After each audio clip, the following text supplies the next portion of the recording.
मेरो लाला झूले पले नानक होले झोटा दीजो।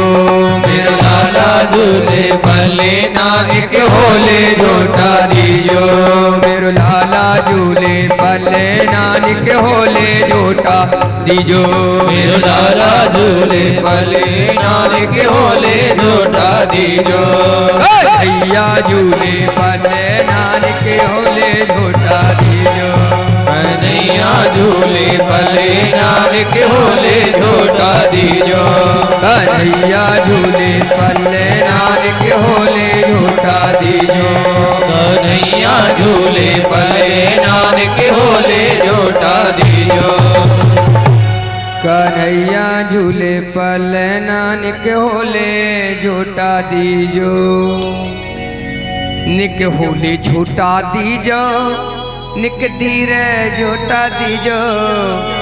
मेरे लाला झूले पलना निक धीरे झोटा दीजे। मुलबा के बिहारी लाल की। आज भगवान बाल कृष्ण को पल्ला महोत्सव मनाया जा रहा है। कहते हैं जिसको भी पता चल रहा है दूर दूर तक सभी दौड़ लगा रहे हैं। जिसको भी पता चल रहा है दूर दूर से आ रहे हैं। 25,000 गोप गोपियों की लाइन लगी हुई है पल्ला झुलाने में, दर्शन करने में। और 50,000 गोप गोपी दर्शन करके जा रहे हैं। बड़ा आनंद उत्सव मनाया जा रहा है।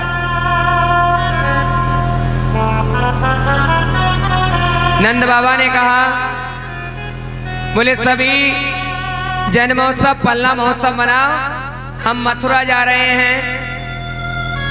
क्यों? जो छोटे छोटे राजा हैं वो मथुरा के बड़े राजा कंस को कर देवे ताई जाते हैं। ऋण देने के लिए जा रहे हैं, कर देने के लिए जा रहे हैं।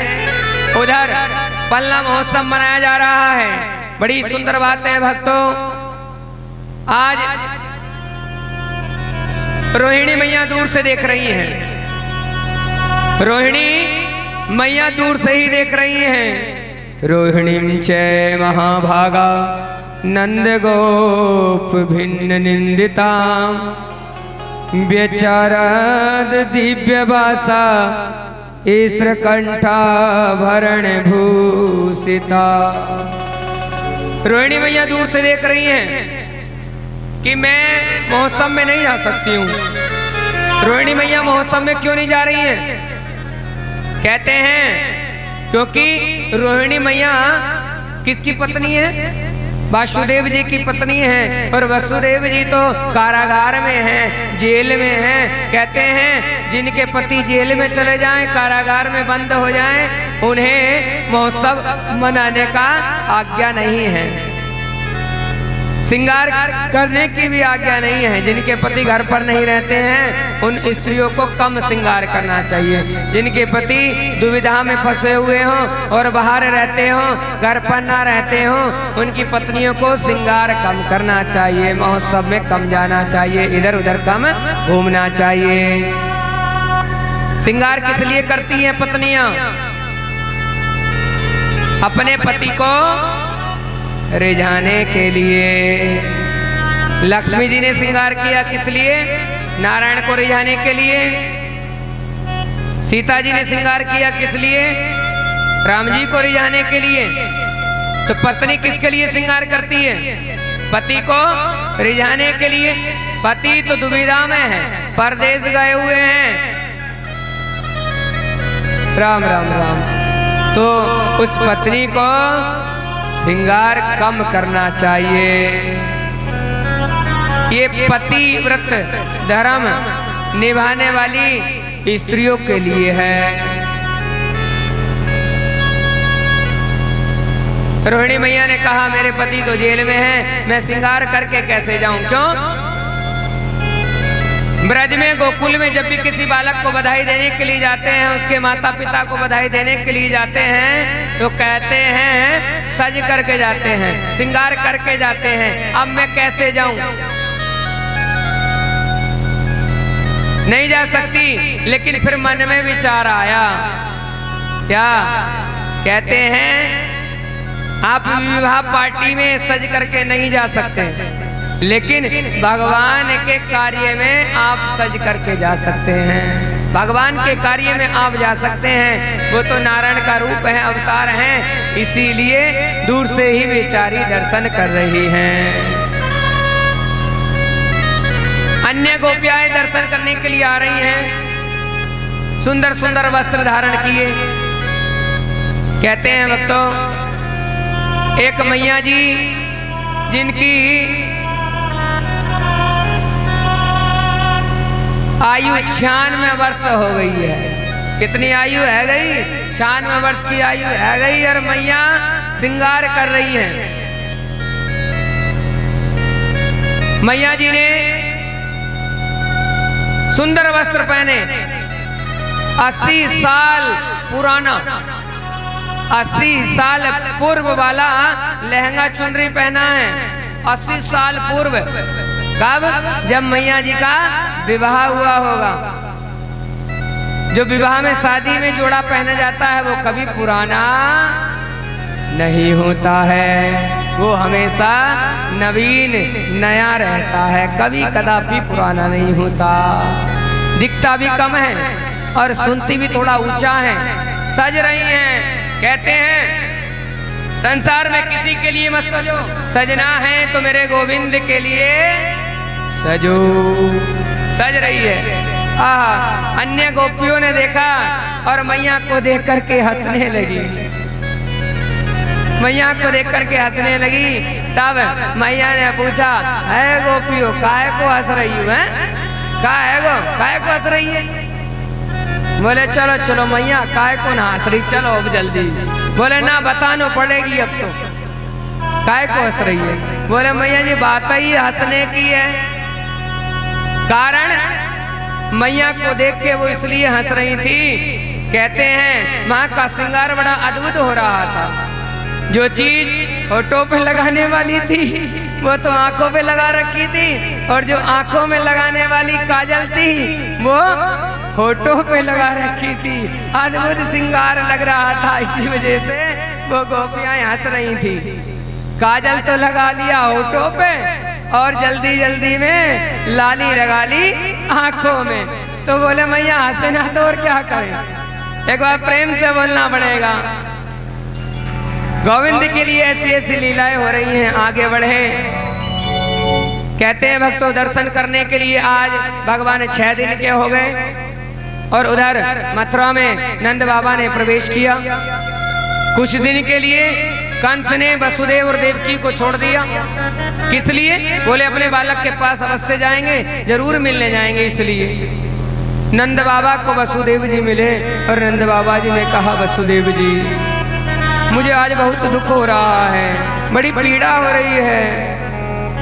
आपकी जितनी भी संतान हुई, इस दुष्ट कंस ने उनको मार दिया। एक संतान तो आपकी हमारे यहाँ है ही, और जो हमारे वाला पुत्र है ना, उसे भी आप अपना ही मान लियो। वसुदेव जी ने कहा, हाँ हाँ, एक बेटा तो आपका हमारा आपके यहाँ है ही, और छोटे वाले को भी हम अपनों ही मान लेंगे। देखो, पता है फिर भी कह नहीं सकते। जो यशोदा मैया के नंद बाबा के यहाँ जो बालक है वो किसका पुत्र है? वसुदेव जी के हैं, लेकिन कह नहीं सकते। बोले अच्छा वसुदेव जी, हम चले थोड़ा कार्य सवारे। उधर आपातकालीन कंस ने सभा बुलाई और पूतना को आज्ञा दी। पूतना ने बड़ा सुंदर मायावी रूप ग्रहण किया और अपने स्तनों से कालकूट नामक विष को लगा करके चली है। आज भगवान 6 दिन के हुए, बड़ी लंबी लाइन लगी हुई है दर्शन करने के लिए। क्यों? ये पूर्ण ब्रह्म परमात्मा है। ब्रह्मा आदि देवता भी लंबी लाइन में लगकर दर्शन करते हैं, ये तो भाग्य है। आज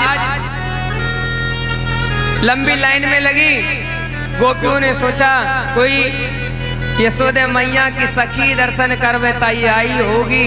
बोले हे देवी आगे चली जाती हैं। आज देखते देखते पूतना नाम की राक्षसी ने भगवान को गोद में लिया और गोद में लेकर के भगवान को आकाश मार्ग में लेकर के उड़ गई। सब हाहाकार करने लगे, रोने लगे, चिल्लाने लगे, देखो देखो एक राक्षसी आई और लाला को लेकर के चली गई। अब जैसे ही आकाश मार्ग में पूतना ने घूंघट किया था, घूंघट को ऊपर उगाड़ा तो भगवान ने अपने नेत्रों को बंद कर लिया। भगवान ने अपने नेत्रों को बंद कर लिया, मूंद लिया। क्यों? अच्छी नहीं थी क्या देखने में पूतना? अच्छी नहीं थी इसलिए नहीं। कहते हैं भगवान ने अपने नेत्रों को बंद इसलिए कर लिया कि जब मैं त्रेता में राम बन करके आया तो भी मुझे एक राक्षसी मारने के लिए आई, और आज मैं द्वापर में फिर से प्रकट होकर के आया तो भी एक राक्षसी मुझे मारने के लिए आई। राम बन करके आए तो ताड़का का वध करना पड़ा और आज ये पूतना आ गई। भगवान विचार कर रहे हैं। दूसरे संतों ने कहा, बोले भगवान ने नेत्र इसलिए बंद किए हैं, भगवान नेत्र बंद करके सोच रहे हैं, भगवान नेत्र बंद करके समझ रहे हैं। आप जब सोचते हो तो नेत्र बंद करते हो कि नहीं? नेत्र बंद करके भगवान सोच रहे हैं कि आज मुझे ये मैया दुग्ध पान कराएगी अपना, तो ये क्या कार्य करेगी? माँ के जैसा। इसीलिए माँ को कैसी गति प्राप्त करानी चाहिए हमें, वो सोच रही है। भगवान वो सोच रहे हैं कि माँ को कैसी गति प्राप्त करानी है, माँ की गति देनी है। दूसरे संत ने कहा, भगवान ने नेत्र इसलिए बंद किए हैं, भगवान की एक नेत्र में सूर्य है और एक नेत्र में चंद्रमा है। एक नेत्र में सूर्य और एक नेत्र में चंद्रमा है। इसलिए मान लो कि चंद्रमा और सूर्य ने अपने नेत्र को बंद किया है, भगवान ने अपने नेत्रों को बंद नहीं किया। सूर्य और चंद्रमा ने अपने नेत्रों को बंद किया है। सूर्य और चंद्र सोच रहे हैं हम गोविंद को, अपने नारायण को अपनी आंखों से मरता हुआ नहीं देखते, इसीलिए नेत्र मूंद लिए हैं।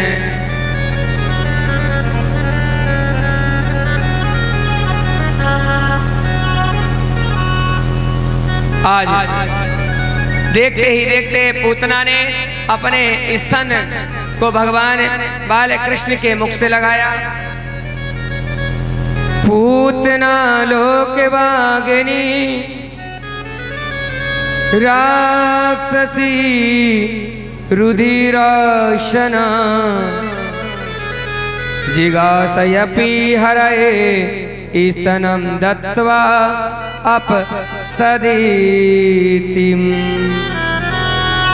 अपने स्तन को भगवान के मुख से लगाया। भगवान ने नेत्र बंद करके शिव जी का ध्यान किया। क्यों? जब विष पीने का नंबर आता है तो कौन पीते हैं विष? विष किसे पिलाते हैं? विष पीने के लिए शिव जी आते हैं। भगवान आंख बंद करके कह रहे हैं शिव जी से, बोले महाराज मोको तो दुग्ध चाहिए और आप विष का पान कर लेना। अभी तो मैंने माखन भी नहीं खायो, अभी तो मैंने दुग्ध भी ना पियो, दही भी ना खायो दही। अब ये पूतना मोको पहले ही मार में आएगी। तो आज भगवान शिव जी को बुला रहे हैं, शिव जी का ध्यान कर रहे हैं। भगवान दुग्ध का पान करते हैं और विष का पान करते हैं शिव जी महाराज।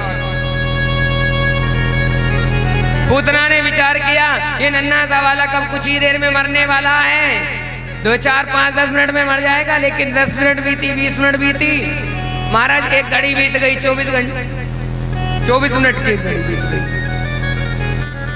आज दूध का पान कन्हैया ने किया और विष का पान शिव जी ने किया। देखते देखते देखते देखते भक्तों, आज भगवान दूध के पान के साथ साथ पूतना के प्राणों का पान करने लगे हैं। पूतना के प्राणों का पान करने लगे हैं। पूतना चिल्लाने लगी है, मुच्यताम मुच्यताम, हे बालक मुझको छोड़ दे। कन्हैया बोल उठे, मौसी जी मोको तो पकड़वे ही आईवे, छोड़वे तो आईवे ना है, छोड़ू कहाँ से। और कन्हैया की ये सच्चाई है, ये हकीकत है। जब कन्हैया पकड़ लेते हैं तो पार किए बिना छोड़ते नहीं हैं। इसीलिए आज भगवान ने पूतना के प्राणों का पान कर लिया।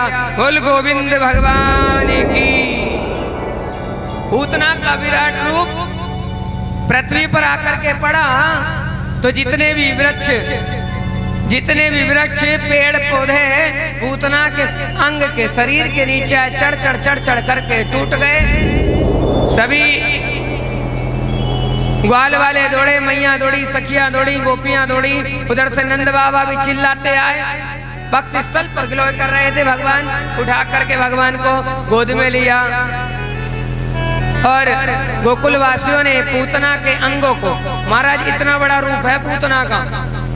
हमारे ब्रज में कहा जाता है, ब्रज भाषा में कहते हैं पूतना का इतना बड़ा विशाल रूप हो गया, विकराट रूप हो गया। नाक गिरी नागपुर में, कान गिरे कानपुर में, हाथ गिरे हाथरस में, पैर गिरे पहलगांव में। नागपुर और कानपुर में तो बहुत दूरी है, 700 किलोमीटर की दूरी है। नाक गिरी नागपुर में, कान गिरे कानपुर में, हाथ गिरे हाथरस, पैर गिरे पहलगांव। छोटे छोटे अंग स्पर्श किए और यमुना जी के निकट ले जाकर के आज रहा संस्कार कर दिया। कहते हैं भक्तों, जब ये राक्षस मरते हैं और जलाए जाते हैं तो इनके अंदर से दुर्गंध निकलती है। क्या निकलती है? दुर्गंध आती है, बदबू आती है। लेकिन जब पूतना जली ना तो मानो ऐसी सुगंध, चंदन जैसी सुगंध, आहा पुष्प जैसी सुगंध बह रही है। परीक्षित ने पुनः प्रश्न किया, हे गुरुदेव, सुखदेव जी महाराज से, ये तो राक्षसी है और आपने बताया कि राक्षस जब मरते हैं, जलाए जाते हैं, जलते हैं तो दुर्गंध निकलती है, तो इस राक्षसी में से क्यों सुगंध बह रही है? कहा कि जो भगवान का पापी से पापी व्यक्ति भी स्पर्श कर ले तो वो देवता से भी ऊपर हो जाता है, देव से भी अधिक ऊपर हो जाता है। भगवान का स्पर्श करने उपरांत वो राक्षस नहीं रहता है, फिर वो देवता हो जाता है। इसीलिए आज सुगंध बह रही है। सुखदेव जी वर्णन करते हैं, मैया ने कन्हैया को लिया और गौशाला में लेकर के गई। गौशाला में गौमूत्र लेकर के एक पात्र में और गौ चरण धुली उठाई, कन्हैया के 10 अंग पर लगाई। कन्हैया को नजर लग गई होगी, देखो मैया कितनी भोली है। गाय की पूंछ पकड़ी और वो गाय माँ कितनी पवित्र है। गौमूत्र पात्र में लिया, पूंछ को पकड़ा, ऐसे भिगो रही है और माथे पे लगाया। कहा कि जगदीश्वर मेरे लाला की रक्षा करें। छींटा दे रही है झाड़ा, भुजाओं पे लगाया, नारायण मेरे लाला की रक्षा करें। हृदय से लगाया कि जगदीश्वर मेरे लाला की रक्षा करें। नारायण मंद मंद मुस्कुरा रहे हैं, भगवान मुस्कुरा रहे हैं। आज भगवान किस लिए मुस्कुरा रहे हैं? बोले मोह के नाम से मैया जी कितनी भोली है, मोह के नाम से मोह को ही झाड़ा लगा रही है। अरे मैं ही तो जगदीश्वर हूँ, मैं ही तो पूर्ण ब्रह्म परमात्मा हूँ, मैं ही तो ईश्वर हूँ, मैं ही तो जगदीश हूँ। मोह के नाम से मोह को ही झाड़ा दे रही है। अरे माँ कितनी भोली होती है, वात्सल्य भाव है। आज भगवान 6 महीने के हुए, भगवान थोड़े घुटवन चलन लगे। फिर कंस महाराज ने एक सक्तासुर नाम के राक्षस को भेजा, भगवान ने उसका भी उद्धार कर दिया। आगे आज शिव जी दर्शन करने के लिए आए हैं।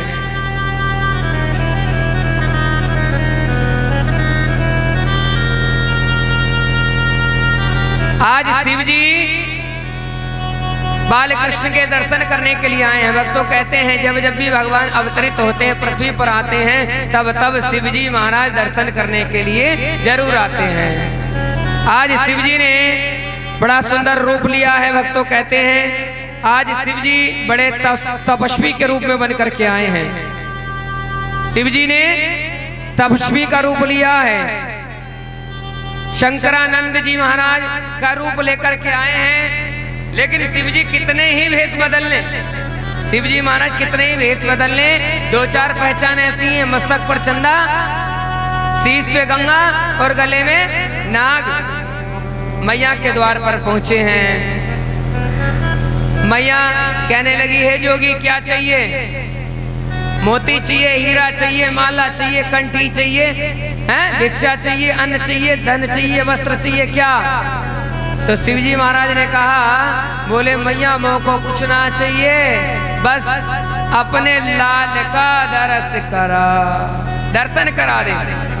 लेकिन मैया ने कहा, बोले ना कराऊं। बोले क्यों? तेरे गले में है नागों की माला, जिसे देख डर जाएगा मेरा लाला। तेरे गले में है नागों की माला, जिसे देख डर जाएगा मेरा लाला।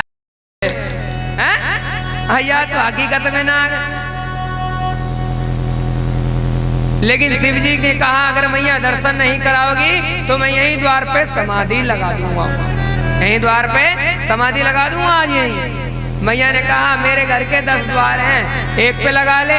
बोले 10 के 10 पर द्वार पर समाधि लगा दूंगा। मैया ने अपने द्वार बंद किए। उधर भगवान बालकृष्ण सारी लीला को देख रहे हैं। मैया ने दर्शन नहीं कराया। शिव जी रूठ करके कैलाश पर चले गए। शिव जी रूठ करके कैलाश पर चले गए। उधर कन्हैया मन ही मन रोने लगे।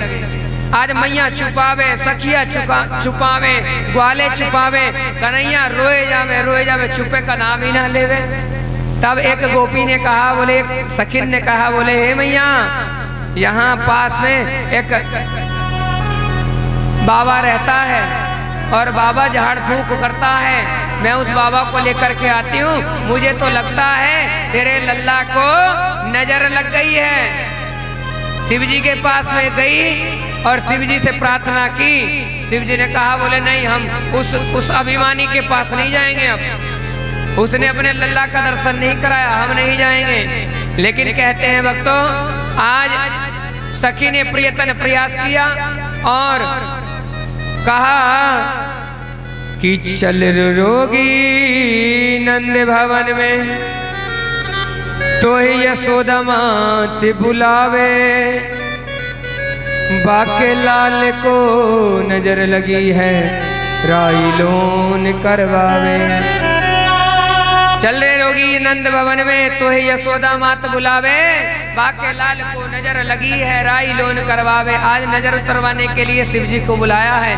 शिव जी ने कहा कि ज्यादा भाव खाएंगे तो पता नहीं क्या होगा, चलो चलते हैं। आज शिव जी चले हैं भक्तों, और शिव जी मैया के यहाँ दर्शन करने के लिए पहुंचे तो बड़ा भाव है। शिव आए यशोदा के द्वार, कि मैया मुझे दर्शन करा। शिव आए यशोदा के द्वार, कि मैया मोहे दर्शन करा। शिव आए यशोदा के द्वार, कि मैया मोहे दर्शन करा। शिव आए यशोदा के द्वार, कि मैया मोहे दर्शन करा। शिव आए यशोदा के द्वार, कि मैया मोहे दर्शन करा।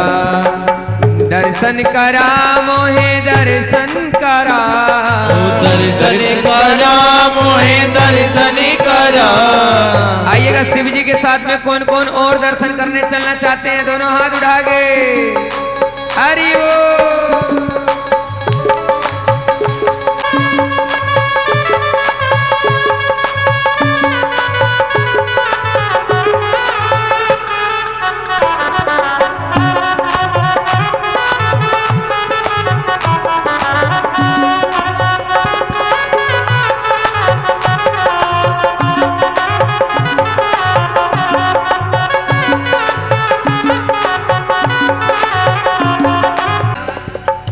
तेरे गले में है नागों की माला, तेरे गले में है नागों की माला, तेरे गले में है नागों की माला, तेरे गले में है नागों की माला, जिसे देख डर जाए गो मेरो लाला, ओ जिसे देख डर जाएगा मेरो लाला, तेरे गले में है नागों की माला, जिसे देख डर जाए गो लाला, तेरे गले में है नागों की माला, जिसे देख डर जाए लाला, तेरे गले में है नागों की माला, ओ तेरे गले में है नागों की माला, जिसे देख डर जाए गो मेरो लाला, जिसे देख डर जाए गो मेरो लाला।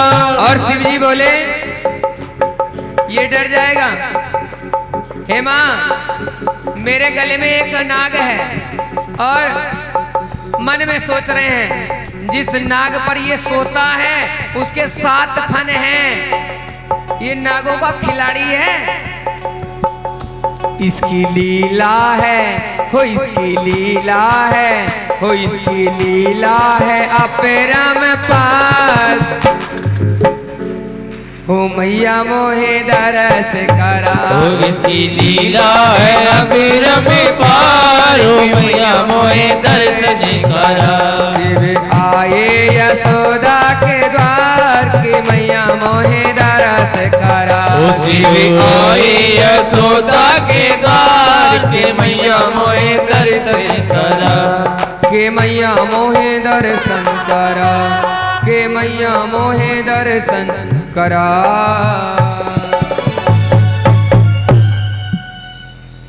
मैया से जिद करने लगे, तब मैया ने कन्हैया को लेकर के आई, ना जाने बाकी गोद में ही जाके लाला चुप है जाए, बोले सखी बोले मैया दे दे, अब गोद में लिया तो आज शिव जी निहार रहे हैं, बड़े आनंद विभोर हो रहे हैं, बोले बहुत परेशान किया, बहुत तंग किया है, खिला रहे हैं, और बाल कृष्ण गोविंद गोद में लेकर के बड़ा आनंद ले रहे हैं, क्योंकि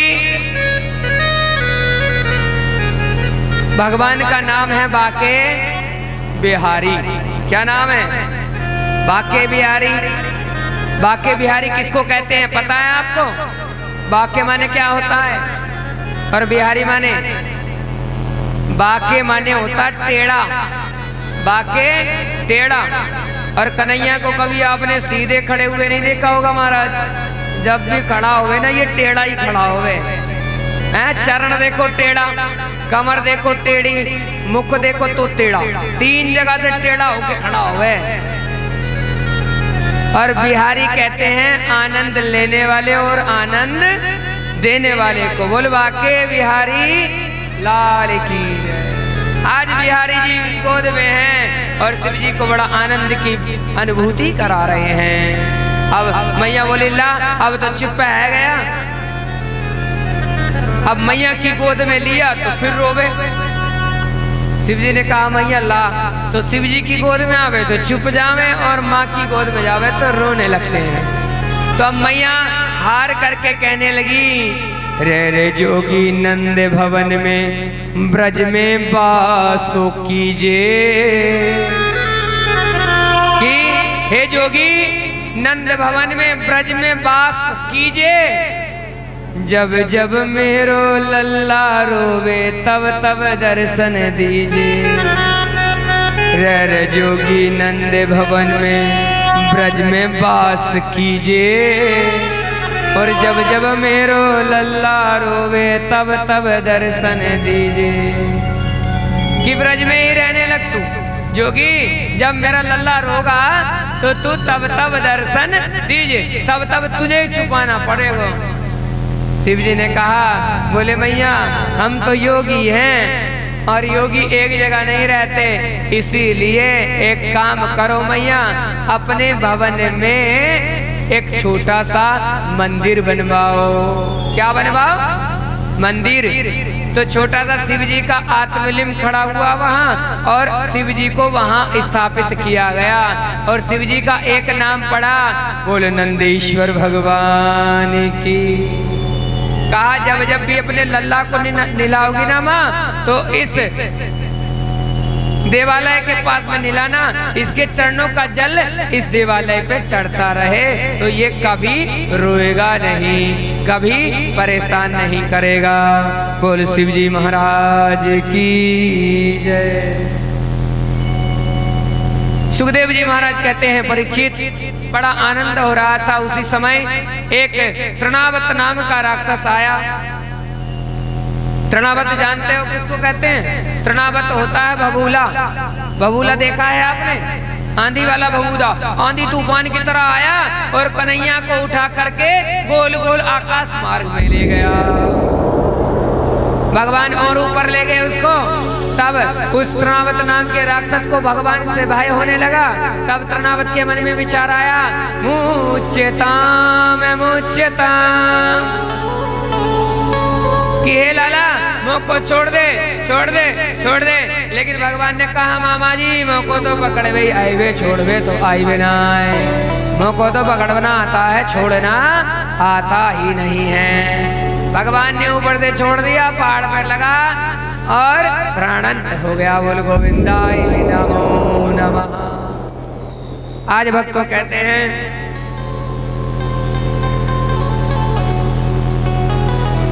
आगे चल करके भगवान 1 वर्ष के हो गए। कितने वर्ष के? 1 वर्ष के। और बलराम जी 2 वर्ष के हो गए। बलराम जी 2 वर्ष के हो गए हैं और बाल कृष्ण भगवान 1 वर्ष के। लेकिन 1 वर्ष के लाला का अभी नाम नहीं रखा गया है, नामकरण नहीं हुआ है अभी। लाला लाला लाला, जो जिसका कोई कलवा कहवे, कोई कुछ कहवे, ऐसे ही नाम है। जैसे ज्ञात हुआ वसुदेव जी की पुत्रों का नामकरण नहीं हुआ।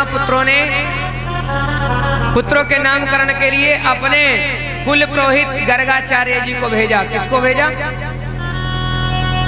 गर्गाचार्य जी को भेजा। और गर्गाचार्य जी आए हैं और गर्गाचार्य जी ने कहा है कि हे मैया, द्वार पर बोले कोई अपने पुत्र का नामकरण करा लो, कोई विवाह करा लो, कोई मुहूर्त निकलवा लो, कोई कथा करा लो। तब नामकरण से याद आया, मैया बोली हमारे 2 बालक हैं छोटे छोटे, अभी भी उनका नामकरण ना हुआ। लेकिन कहते हैं कुल के पुरोहित ही नामकरण करते हैं, कुल पुरोहित। और नंद बाबा के जो पुरोहित हैं वो सांडल्य मुनि हैं। इसलिए गर्गाचार्य जी आए और गर्गाचार्य जी द्वारा नामकरण संस्कार गौशाला में हुआ। गौशाला में क्यों हुआ? गौशाला में इसलिए हुआ भैया, क्योंकि जब भगवान का जन्मोत्सव मनाया तो राक्षस पूतनाएं गई। जब भगवान का और आगे कुछ कार्य किया, जब भी महोत्सव मनाया जाता है तो कोई ना कोई विघ्न आ जाता है। इसलिए एकांत में गौशाला में नामकरण संस्कार हो रहा है। लेकिन जो हमारी ये मैयाएं है ना, मैयाओं को ब्राह्मणों पर बड़ी शंका बनी रहती है। कोई नया ब्राह्मण घर में आवे ना, जिसको पहली बार देखा हो, नया आवे, तो महाराज उसकी परीक्षा लेती हैं। क्या लेती हैं? परीक्षा लेती हैं। तो आज मैयाएं दोनों परीक्षा लेने लगी। रोहिणी मैया ने अपने पुत्र को दे दिया यशोदा मैया को, और यशोदा मैया ने अपने पुत्र को दे दिया रोहिणी मैया को। बोले देखेंगे कभी वैसी ढोंगी बाबा हो कोई, जाने ताने भी कुछ ना है। तो इसलिए परीक्षा लेने के लिए बैठ गई। बोले चलो करो नामकरण। अयम ही रोहिणी पुत्रो रमयन सुहदो गुणे, आख्यायते राम इति बल धिक्याद बलम विदुः। बोले बताओ नामकरण करो। तब कहते हैं भक्तों, गर्गाचार्य जी ने कहा माता तुम्हारी गोद में जो पुत्र बैठा है वो तुम्हारा पुत्र नहीं है। यशोदा मैया से कहा, यशोदा मैया ने जो पुत्र ले रखा था गोद में, ये तुम्हारा पुत्र नहीं है, ये तो रोहिणी मैया का पुत्र है। कहते हैं मैया ने तुरंत हीरे की अंगूठी उतार करके ब्राह्मण गर्गाचार्य जी के चरणों में सप्रेम भेंट कर दी है। और गर्गाचार्य जी ने कहा रोहिणी के पुत्र का नाम रखा गया, कहा है ये बल में अधिक रहेगा, इसीलिए बल और अधिकता बल के कारण सब इसको बलराम कहेंगे, बलभद्र कहेंगे। भद्र माने होता है कल्याण, जिसका बल समाज में कल्याण करे उसको बलभद्र कहते हैं, हलधर कहते हैं, दाऊ कहते हैं। इनका नाम एक गर्भ से दूसरे गर्भ में खींच करके लाया जाए तो उसको हलधर कहते हैं, दाऊ कहते हैं, इसलिए इनका नाम। कृष्ण को कहा इनका पहले शुक्ल वर्ण था, फिर इनका रक्त वर्ण हुआ माता, फिर इनका पीत वर्ण हुआ और आज इनका कृष्ण वर्ण है। काली रात में कृष्ण पक्ष में इन्होंने जन्म लिया है, इसीलिए इनका नाम कृष्ण रखा जाएगा। कलवा कहेंगे और कन्हैया इनको कहेंगे। कोई वासुदेव नंदन कहेगा, कोई देवकी नंदन कहेगा, कोई यशोदा नंदन कहेगा, कोई नंद नंदन कहेगा। इस तरह से आज भगवान नारायण का नामकरण संस्कार हुआ। बोल गोविंद भगवान की। आगे आज यमुना जी में बाबा नंद जी स्नान करने के लिए गए। आज शालिग्राम भगवान को गोद में लिया और शालिग्राम भगवान का पूजन करने के लिए पहले यमुना जी में स्नान किया, 100 डुबकी अपने आप ने लगाई, फिर घर आए और पूजा गृह में जाकर के दूध से, दही से, घी से, शहद से नवाया। अब कन्हैया 1 वर्ष का तो घुटवन से भी ऊपर चलन लगे हैं जी। भगवान चलते जा रहे हैं और आज नंद बाबा के कक्ष में बैठे नंद बाबा ने चंदन लगाया, दूध दही शहद से स्नान कराया और फूलों में सिंहासन पर शालिग्राम जी को बैठाया है। यहाँ कितने लोग ऐसे हैं जो शालिग्राम भगवान को जानते हैं?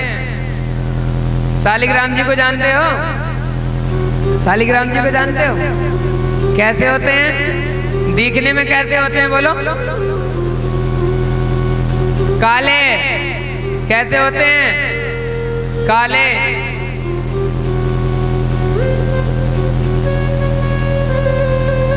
शालिग्राम भगवान की उत्पत्ति कैसे हुई पता है?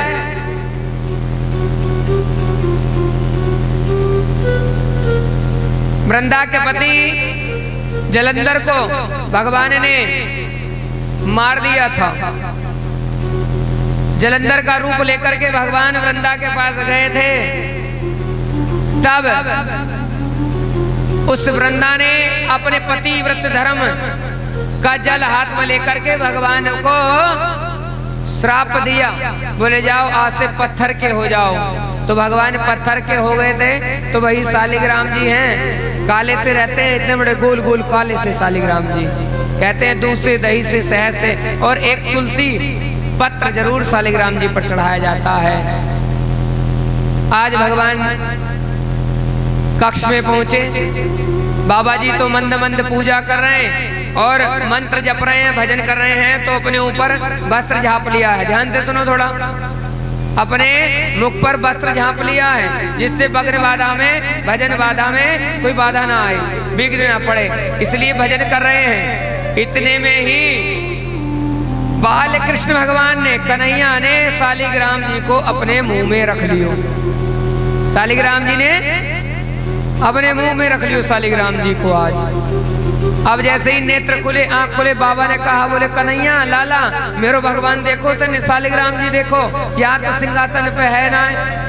अब कन्हैया तो ऐसे बैठे हैं मुंह में लिए हुए, बोले कहने का भाव है, बोले ना मैंने ना देखे। अब बोले कैसे? जब मुंह में रख रखे हैं भगवान को तो बोले कैसे? नहीं बोला जा रहा है।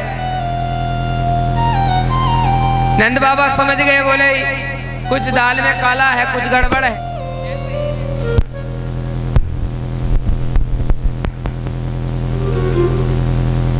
बोले कन्हैया कुछ बोल नहीं रहा है। क्यों रे लाला, काय बात है? आज मुष्टिक लिया और मुष्टिक को ऐसे कन्हैया के मुंह पर जैसे प्रहार किया तो शालिग्राम जी गड़ा बाहर निकल गए। नंद बाबा चिल्लाए, हे नंद रानी, हे यशोदे मैया, देख तेरा लाला उद में है गयो, भगवान को आज मुख में रख लियो। अब मैया आई दौड़ी दौड़ी, कन्हैया भगवान को तो पूजबे ताई। बोले मैया मैया मेरी कोई गलती ना है, मैंने कुछ ना किया। बोले क्या? बोले रोज नहवावे ना घी में, रोज दूध से निलामे, रोज शहद से निलामे। मैंने तो यार सोची मीठे आ गए होंगे गुलाब जामुन, समझ के मुंह में रख ली हो भगवान को। आज मैया लेकर के जाती है और मैया भगवान का श्रृंगार कर रही है। मैया श्रृंगार कर रही है और ताली बजा रही है। श्रृंगार करके भगवान बड़े सुंदर लग रहे हैं। तो कहते हैं जब श्रृंगार करते समय मैया ने ताली बजाई तो सुंदर सुंदर पायल, सुंदर सुंदर भगवान ठुमका लगाने लगे हैं, नृत्य करने लगे हैं। मैया ने कहा या कहाँ से नाचने सीख गए हो? हैं? लाला तो कहीं जावे भी ना, नाचना सीख गए हो है। आज मैया नचा रही है और कन्हैया नाच रहे हैं। शेष महेश गणेश दिनेश सुरेश जाहि निरंतर ध्यावे, ताई अखंड अनादि अनादि अछेद अवेगे सुधेवे बतावे। आज भगवान नाच रहे हैं। शेष महेश गणेश दिनेश सुरेश हु जाहि निरंतर ध्यावे, ताही अखंड अनंत अनादि अछेगे अवेगे सुबेदे बतावे। नारद से सुख व्यास रहे पचिहारी को पुनि पार न पावे, ताही अहिर की चोचरिया छैया भरी छाछ पे देखो नाच नचावे। आहा गोपियों ने देखा, गोपियों ने कहा हमारे सूरदास जैसे संत कहते हैं यशोदा तेरे भाग्य की कहीं ना जाए। वो गोपियां दर्शन कर रही हैं। थोड़ा ध्यान दे सुने, हमारे यहाँ भी है और अन्य जगह भी है। 2-3 साल तक जो नई बहुएं होती हैं उन्हें घूंघट करना पड़ता है। क्या करना पड़ता है? घूंघट करना पड़ता है। और सासू तो जावे हर आनंद उत्सव में, किसी के विवाह में, किसी की पार्टी में, सासू तो जावे हर जगह। लेकिन बहू 2-3-4 साल तक तो मुंह ढक के रहवे, पल्ला करके रहवे, उसे जाने की आज्ञा अनुमति नहीं है। लेकिन आज नवती बहुएं देख रही हैं दूर से क्या कन्हैया नाच रहे हैं। गौ धुली जैसे गाय शाम को चर के आती है और गाय के चरणों से धूल उड़ती है, उस धूल में पूर्ण ब्रह्म परमात्मा नृत्य कर रहे हैं, ऐसा अनुभूति उनको हो रही है। अरे यशोदा तेरे भाग्य की कहीं ना जाए। ऐसे गोविंद के दर्शन तो हमें भी करना जाने चाहिए, लेकिन कैसे करें? कहे तो सासू डांटे, सासू जाने ना दे। आज लीला की है, नवती बहुओं ने लीला की है। कहते हैं भक्तों, किसी की सास अपनी बहू को कोई कीमती वस्तु से प्रेम भेंट करे और कहे बहू संभाल के रखना, और वो खो जाए तो क्या होगा? सासू तड़केगी नहीं तड़केगी? तो कहते हैं वहां प्रभावती नाम की गोपी दर्शन कर रही है। उनकी सास ने जो दही मिलाने वाली हांडी है ना, वो हांडी दी थी मुंह दिखाई में। कहा ये मेरी सास ने मुझे दी थी और उनकी सास ने उन्हें दी थी, उनकी सास ने उन्हें दी थी। बड़ा प्यार करती हूँ मैं, बहू ले मैं तुझे दे रही हूँ। अब छड़ी उठाई और छड़ी से सारी वो वाली मटकी भी और सारी मटकी फोड़ डाली बहू ने, और चिल्लाती हुई गई। बोले हे मैया जी। बोले का है वो, काहे को चिल्ला रही है? बोले देखो अभी अभी वो नंद का छोरा आयो और सारी मटकी फोड़ गयो। अब सासू मैया तड़क गई, चिड़ती हुई बोली अरे अरे अरे बहू मैं अभी जा रही हूँ, नंदरानी से कहूँ अभी जाके। उद्यमी हो गया लाला, है मटकी फोड़ दिया, तंग करता है। फिर बाद में बोली एक काम कर बहू, बोले मैं गई ना तो लंबी झगड़ा है जाएगी, लंबी लड़ाई है जाएगी आज मैं गई तो। बोले एक काम कर मेरी जगह तू चली जा आज। तो गोपियां क्या चाह रही हैं? बहुए तो यही चाहती थी ना कि हम चले जाएं दर्शन करने, तो आज जा रही हैं स्वतः दर्शन करने। आज कन्हैया को उलाना दिया। कन्हैया ने मैया से कहा, मैया मैंने तो काऊ की मटकी फोड़ी ना है। बोले मैया देख आगे से कन्हैया मटकी ना फोड़ो, लेकिन कन्हैया ने भी राम नाम कसम खाए ली। बोले आज के बाद हम भी सुधरे ना है, अब हमने कछु किया भी ना है तो भी हमें सजा मिल रही है।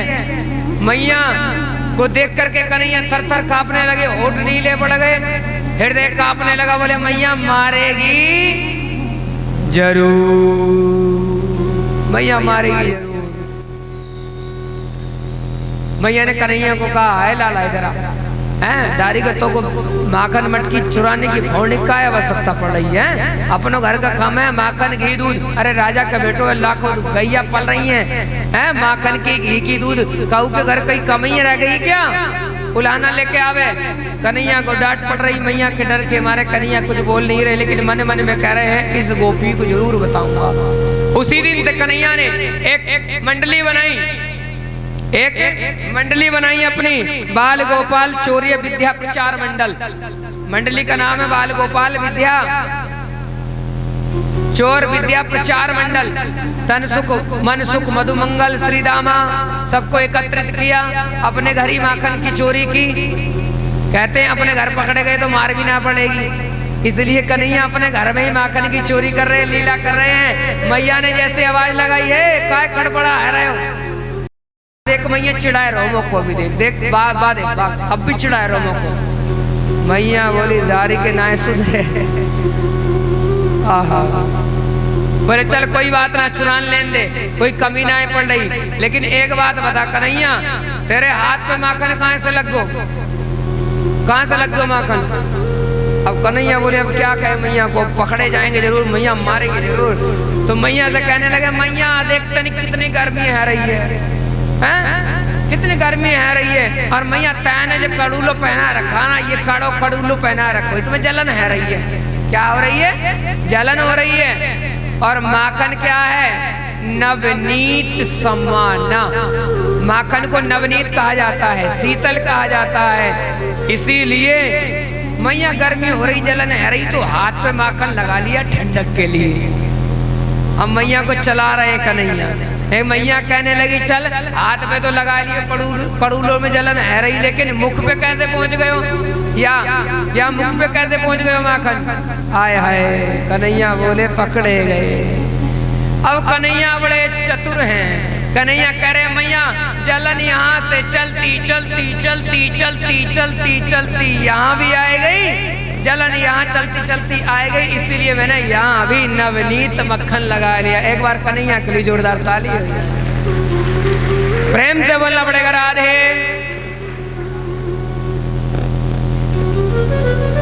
आज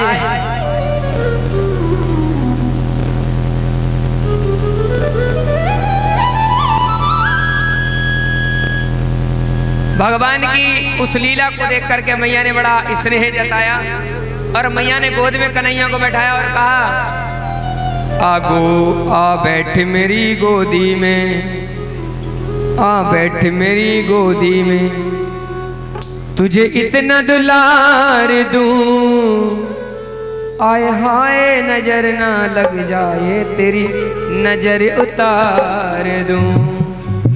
जब छोटा सा बालक, ध्यान देना ओ मैया जी ध्यान देना, जब छोटा सा बालक घर में होता है और घर में छोटा बालक शैतानी करे तो कभी कभी उसकी शैतानी अच्छी लगती है, मन को भाती है। इसलिए मैया कह रही हैं आ बैठ मेरी गोदी में, तुझे इतना दुलार दूं, आए हाय नजर ना लग जाए तेरी नजर उतार दूं, आए हाय नजर ना लग जाए तेरी नजर उतार दूं। आ बैठ मेरी गोदी में, आ बैठ मेरी गोदी में, तुझे इतना दुलार दूं, आए हाय नजर ना लग जाए तेरी नजर उतार दूं, हाय हाय नजर ना लग जाए तेरी नजर उतार।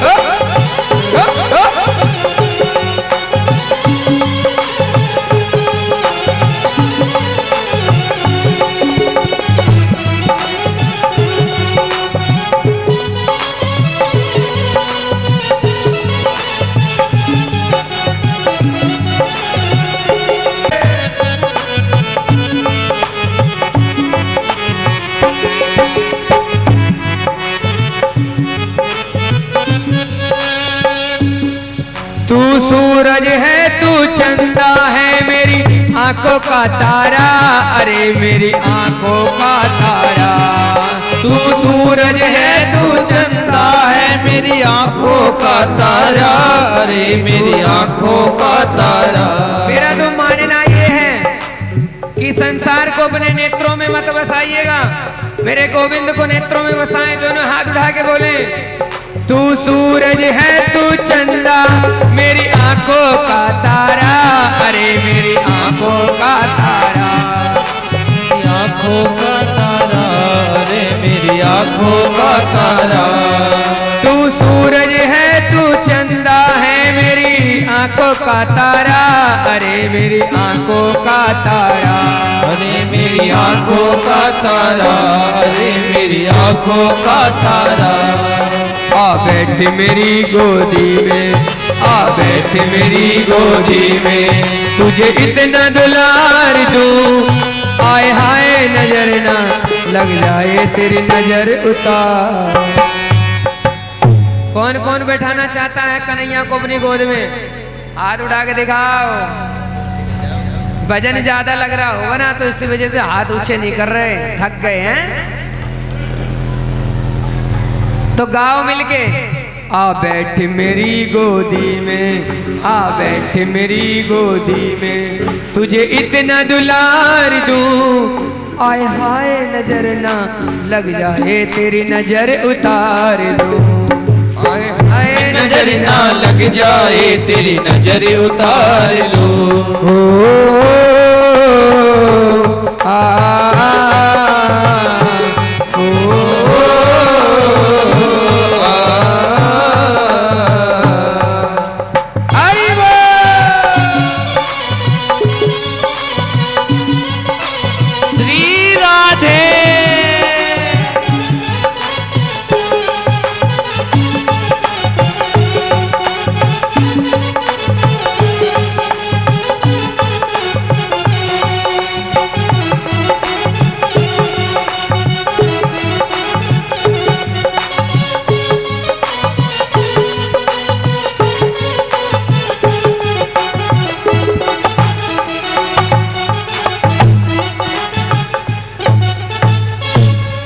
बोल बाल कृष्ण भगवान की, बोल गोविंद भगवान की जय।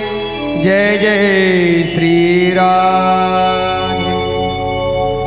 आज मैया ने भगवान की नजर उतारी है। आगे चल करके आदरणीय सुखदेव जी महाराज कहते हैं, आज रात्रि के समय में कन्हैया को नींद नहीं आ रही है और मैया सुलाने का प्रयास कर रही है, लेकिन कन्हैया सो नहीं रहे हैं। उधर मैया ने देखा क्या कि कन्हैया की दृष्टि पहुंची है चंद्रमा की ओर। अब मैया से कह रहे छोटे से कन्हैया, बोले मैया बाका है? बोले वो चंद्र खिलौना। क्या है? अब क्या समझाए क्या है? तो मैया ने कहा चंद्र खिलौना। बोले अच्छा मैया, या को तो मोह को दिलाए दे। अब कन्हैया जिद करने लगे, बोले मैया मोह को तो चंद्र खिलौना लाए दे, मैया चंद्र खिलौना लाए दे, मैया चंद्र खिलौना लाए दे। अब मैया डांटे भी कैसे, कितना डांटे। मैया से कन्हैया कह रहे, मैया मैया तूने अगर चंद्र खिलौना ना दिलाया ना तो मैं दूध नहीं पीऊंगा, दही नहीं खाऊंगा, तेरी गोद में नहीं बैठूंगा, हैं? मैं तो माटी में ही धूली में लेट जाऊंगा। मैया बोली दारी को सो मन करे तो कर, तो को जिद्दी नाए बनाऊं ना चंद्र खिलौना दिलाऊं। अब कन्हैया नीचे लेटे लेटे फिर रहे हैं। कभी कभी अपने यहाँ भी होता है ना, कोई बच्चा अगर जिद करे तो ऐसे ही करता है ना। मंद मंद मुस्कुरा भी रही है मैया, तो कह रही लेकिन दिलाऊं ना। अब कन्हैया की जब ज्यादा ही परेशानी मैया से देखी नहीं गई और मैया ने क्या जतन किया, क्या प्रयत्न किया। कन्हैया की जिद के लिए मैया एक थाली उठा करके लाई और थाली में मैया ने जल परोसो और उस जल में चंद्रमा की परछाई दिखाई दी। बोले ले कन्हैया चंद्र खिलौना ले, और कन्हैया उस जल में छपक छपक छपक चंद्र खिलौना से खेल रहे हैं। बोले बाके बिहारी लाल की।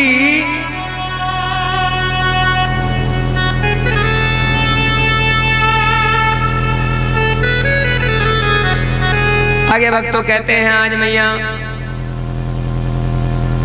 कन्हैया क्रीड़ा करने के लिए सखाओं के संग खेलने के लिए गए। वहां कन्हैया ने ब्रज माटी खाई है।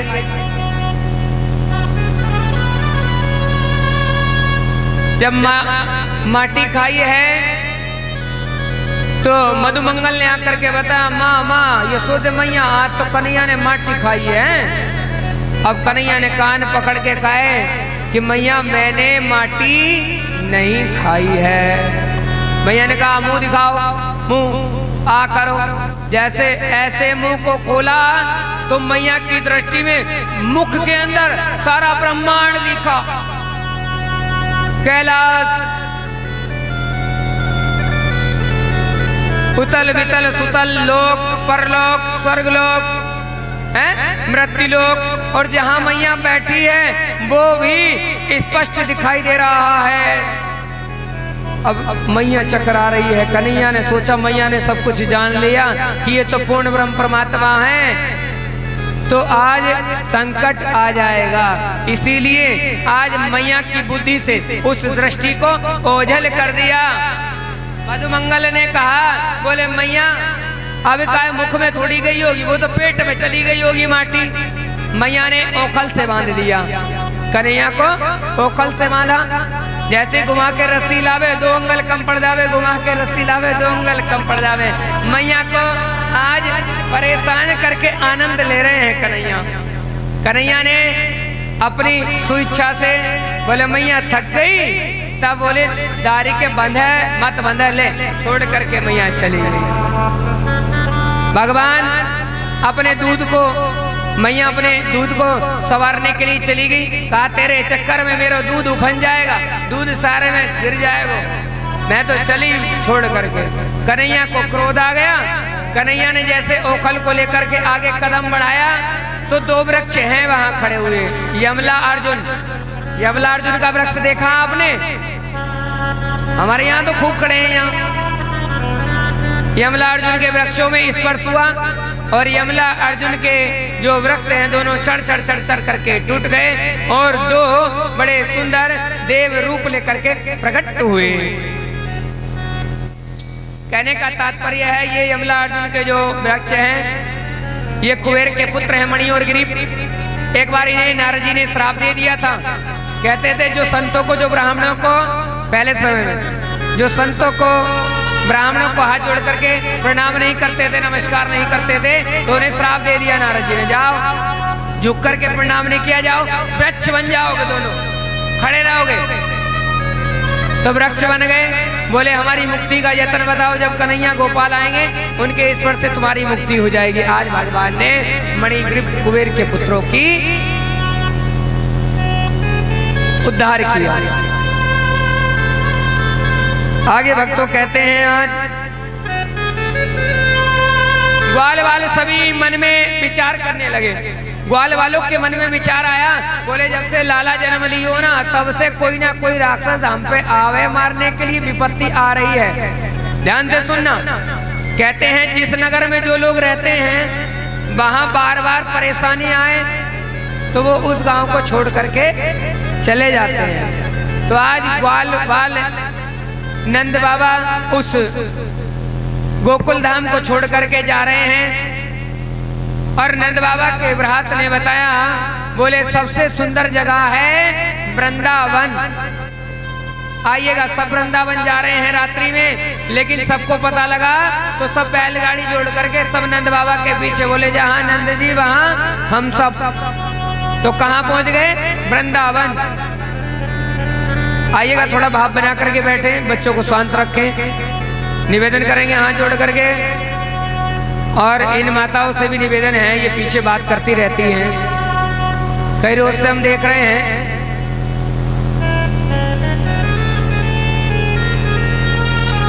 थोड़ा भैया जगत में कोई न परमानेंट, जगत में कोई न परमानेंट, जगत में कोई न परमानेंट।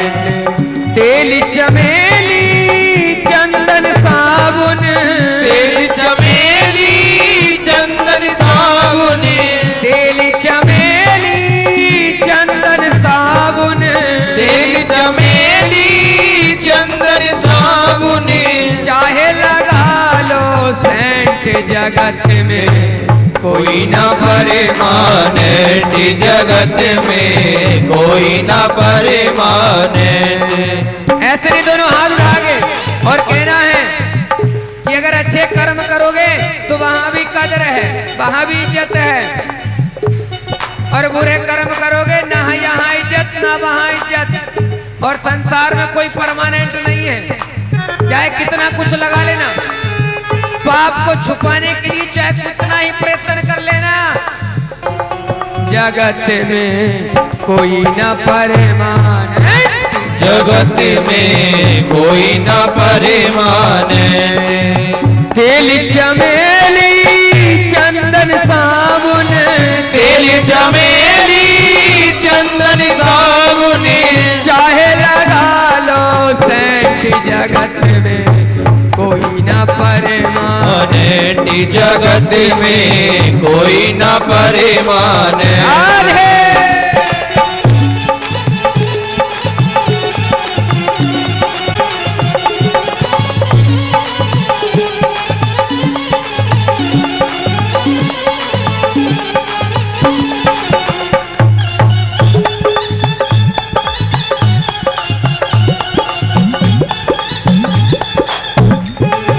हरिद्वार चाहे काशी मथुरा, हरिद्वार चाहे काशी मथुरा, हरिद्वार चाहे मथुरा काशी, हरिद्वार चाहे मथुरा काशी। घूमो दिल्ली कैंट, घूमो दिल्ली कैंट, कैंट कैंट भैया कैंट। हरिद्वार चाहे मथुरा काशी, हरिद्वार चाहे मथुरा काशी। घूमो दिल्ली कैंट, घूमो दिल्ली कैंट। पर मन में नाम प्रभु का राखो, मन में नाम प्रभु का राखो, मन में नाम प्रभु का राखो, मन में नाम प्रभु का राखो। चाहे धोती पहनो पैंट, जगत में कोई न परमानेंट, जगत में कोई न परमानेंट। जय हो।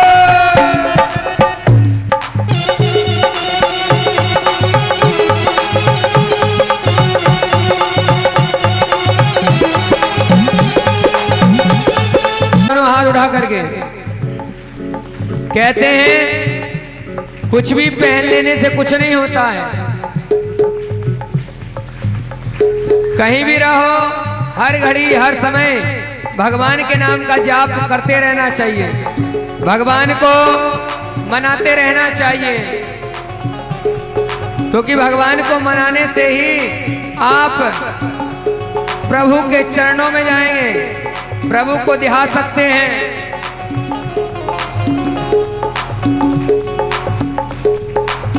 तेल चमेली चंदन साबुन, तेल चमेली चंदन साबुन।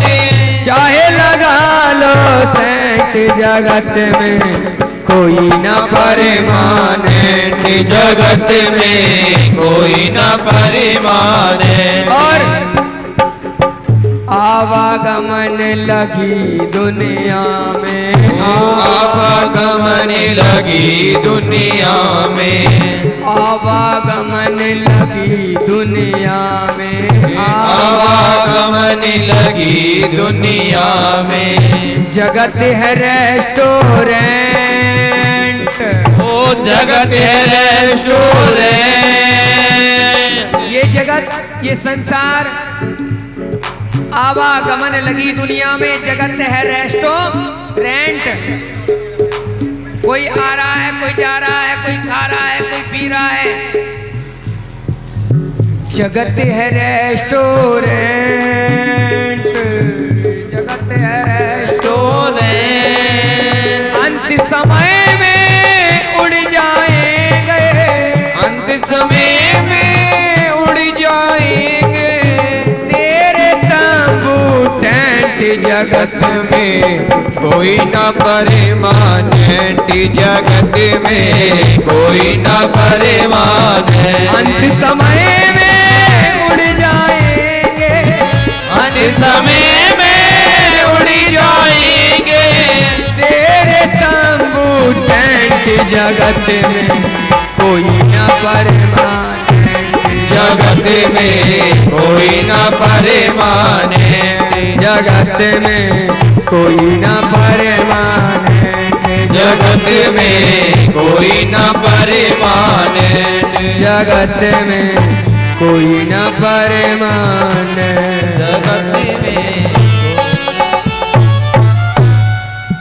जगत में कोई ना परमानेंट, इसीलिए आना जाना सबको है।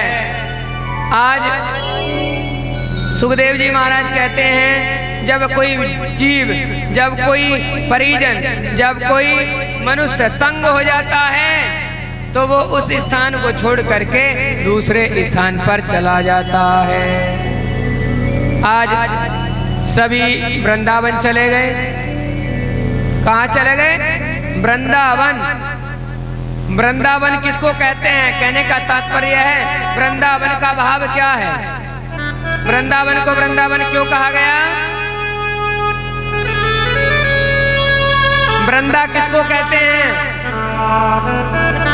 वन किसको कहते हैं? वन जानते हो आप? हाँ जी जानती हो। वन किसको कहते हैं? वन, अरे बाबा वन जंगल को कहते हैं।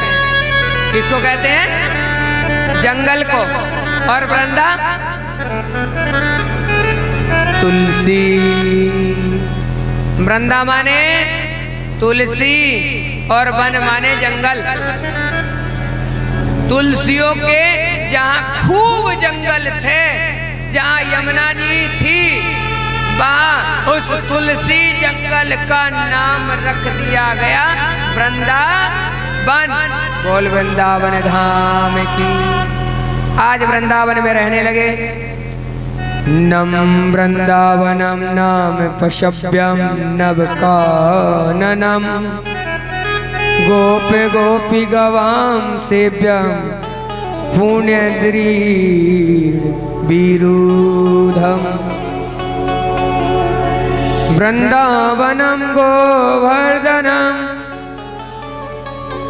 यमुना पुलीनानि च वियक्षासिदुत्तमा प्रीतिराम माधव द्रुनपहा। जहाँ तुलसियों का जंगल है, ऐसे पवित्र स्थान को वृंदावन कहा। ऐसे पवित्र स्थान जहाँ गोवर्धन है, जहाँ यमुना जी निरंतर बहती रहती है, ऐसे ब्रज में जाकर के वास किया। आज भक्त कहते हैं दुष्टों की वहां भी कोई कमी नहीं है।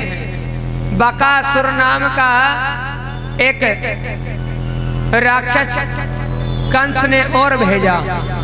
बकासुर नाम का राक्षस, बकासुर का भाव अर्थ है, बकासुर कहते हैं बगले को। किसको? बगले को। बगले का रूप लेकर के आया। और बगुला क्या है? आपने देखा होगा एक सरोवर में बगला एक टांग पर, ऐसे एक टांग पर, एक पैर पर खड़ा होकर के भक्ति करता है। जल में करता है भक्ति।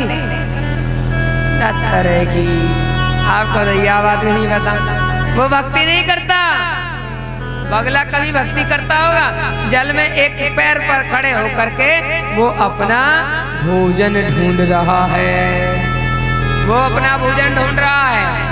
हैं? कभी कभी कह नहीं देते क्या? अरे हाँ, ये भक्ति कर रही है तो बगले भगत है। बगला पाखंड का प्रतीक है। क्या करता है बगला? पाखंड, दिखावा। आज भगवान को मारने के लिए आया, भगवान ने चोंच को पकड़ा और ऐसे विदीर्ण कर दिया और आज बकासुर का उद्धार किया। समय का अभाव है। आगे एक अजगर का रूप लेकर के अघासुर नाम का राक्षस आया। भगवान ने उस अघासुर नाम के राक्षस का भी उद्धार किया। आज गैया मैयाओं को चराने के लिए, छोटे छोटे बछड़न को भगवान चराने के लिए जाते हैं। भगवान ने आगे चल करके ब्रह्मा जी के अभिमान को दूर किया, ब्रह्मा जी का अभिमान दूर किया। और आज भगवान सोच रहे हैं, मन में विचार कर रहे हैं कि मैं इस संसार में किस कारण से आया हूं, मेरा कार्य क्या है, मैं किस उद्देश्य से। परमात्मा संसार में इस पृथ्वी पर आए, किस उद्देश्य से आए परमात्मा? भगवान ने कहा मेरा उद्देश्य क्या है, मैं क्यों आया हूं यहाँ? अपने भक्तों का सुख के लिए, उनके कल्याण के लिए, उनके उद्धार के लिए। आज भगवान ने एक लीला की। भगवान ने सारे सखाओं को बुलाया और काली देह पर क्रीड़ा करने पहुंचे। काली देह पर पहुंच गए जहां कालिया नाग यमुना जी में वास करता है।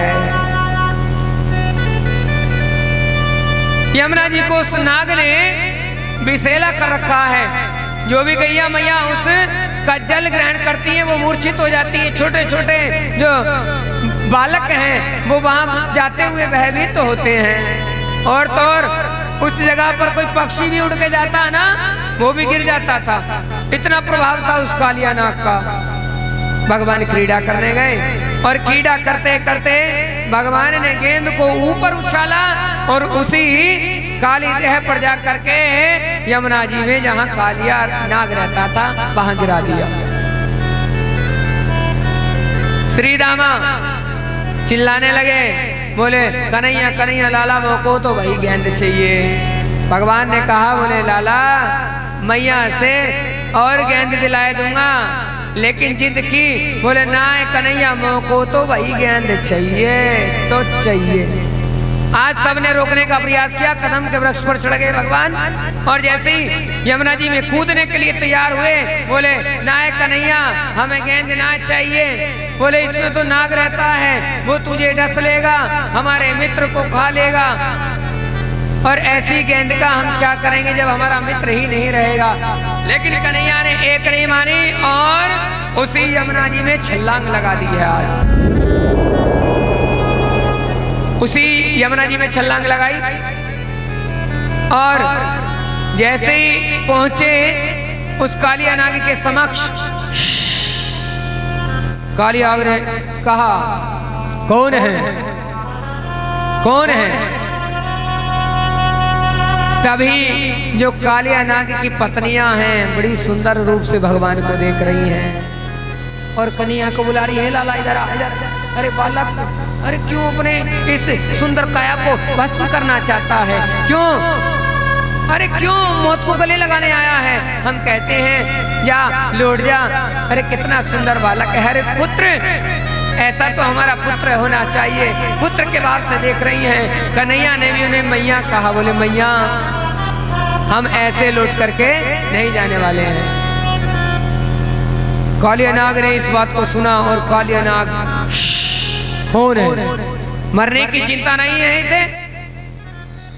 कौन आया है? आज जा, मैं कहता हूं अगर प्राणों की रक्षा चाहता है तो बालक लौट जा। भगवान ने कहा, हे कालिया नाग। पूछ पर भगवान अपने चरण से दबाने लगे, प्रहार करने लगे और भगवान का कालिया नाग का युद्ध हुआ। और अंत समय में भगवान ने कालिया नाग के फन को कुचल दिया। तब कालियानाग से भगवान ने कहा कि हे कालिए, अब भी समय है। कालियानाग ने तो क्षमा नहीं मांगी, लेकिन नागिन आ गई और नागिन कहने लगी, हे नारायण, हम समझ गए आप कौन है प्रभु। हमारे प्राणनाथ, हमारे स्वाग को मत उजाड़िएगा, हमारे पति को आप वापस कर दीजिएगा। कालियानाग ने हार मानी। कालियानाग ने कहा, बोले प्रभु मैं जाऊं तो कहां जाऊं। भगवान ने कहा, ये मेरी प्रिय है, वृंदावन मुझे सबसे प्रिय है, इसे छोड़ करके कहीं भी चला जा। और समुद्र में विशैल नागों के लिए एक स्थान है, उसको बोलते हैं रमणक द्वीप। रमणक द्वीप पर जाकर के अपना स्थान लगा। कालियानाग ने कहा, प्रभु मैं पहले वहीं रहता था, लेकिन आपका जो वाहन है ना गरुण, उससे मेरा बैर है, उसने मुझे वहां रहने नहीं दिया। इसीलिए मैं ऐसे स्थान को ढूंढने के लिए यहाँ आया, क्योंकि गरुण को श्राप लगा है कि गरुण यहाँ नहीं आ सकता है, ऋषियों ने श्राप दिया था। प्रभु ने कहा, जाओ लौट जाओ रमणक द्वीप पर, अब गरुण आपको कुछ नहीं कहेगा। बोले क्यों नहीं कहेगा, क्या प्रमाण है कहीं कुछ नहीं कहेगा।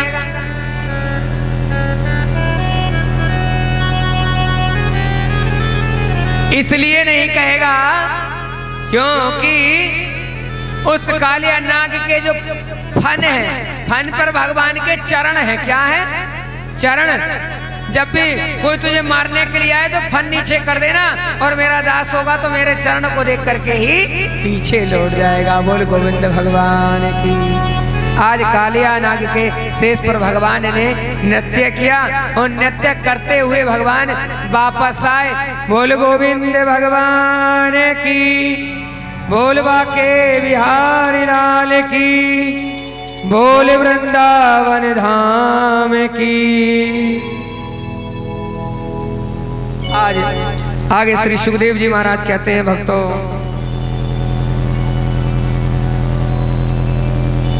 आज गोपियां, जो ब्रज की गोपियां हैं, वो भगवान को प्रेम करने के लिए और प्रेम को बढ़ाने के लिए सुबह ब्रह्म मुहूर्त में 4 बजे उठती है। कितने बजे? भगवान से अगर प्रेम करना है तो कितने बजे उठना पड़ेगा? 4 बजे। कौन कौन उठेगा? अरे नालायक। भगवान को अगर प्रेम करना है तो प्रातः ब्रह्म मुहूर्त में उठना पड़ेगा। आज सभी गोपियां भगवान को अपना पति बनाने के लिए ब्रह्म मुहूर्त में यमुना जी में स्नान करती हैं और कात्यायनी देवी के मंदिर में पुष्प चढ़ाने जाती हैं प्रतिदिन।